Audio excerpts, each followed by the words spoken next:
అండి. అందరూ ఎలా ఉన్నారు? ఈరోజు నేను ఇంట్లోనే చికెన్ షేర్వా చేస్తున్నాను. ప్రెషర్ కుక్కర్‌లో కొంచెం ఆయిల్ వేసుకొని, ఉప్పు, పసుపు వేసి, క్లీన్ చేసుకున్న చికెన్ పీసెస్‌ని వేసి, చికెన్ పీసెస్‌లో వాటర్ ఎవాపరేట్ అయ్యే వరకు ఫ్రై చేసుకొని తీసి పక్కన పెట్టుకోవాలి. ఆ తర్వాత ఉల్లిపాయ, పచ్చిమిర్చి, టమాటా, పుదీనా, కొత్తిమీర అలాగే అల్లం, వెల్లుల్లి, జీడిపప్పు, ఎండు కొబ్బరి వేసి మిక్సీ పట్టుకోవాలి. ఆ తర్వాత ప్రెషర్ కుక్కర్‌లో కొంచెం ఆయిల్ వేసుకొని మిక్సీ పట్టుకున్న పేస్ట్‌నంతా ఫ్రై చేసుకోవాలి.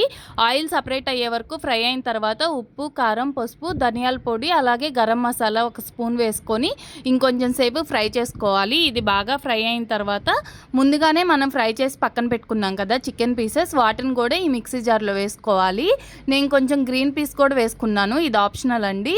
వీటన్నిటిని ఒకసారి కలుపుకొని ఆ తర్వాత నేను ముక్క మునిగేదాకా వాటర్ పోసుకొని ఉప్పు సరిపోయిందో లేదో చూసేసుకొని ఇంకా కుక్కర్ విజిల్ పెట్టేసుకుంటున్నాను. 3 విజిల్స్ వచ్చే వరకు కుక్ అయితే సరిపోయిద్దండి. మన టేస్టీ చికెన్ షేర్వా రెడీ అయినట్లే. మీరు ట్రై చేయండి, సబ్స్క్రైబ్ చేయండి.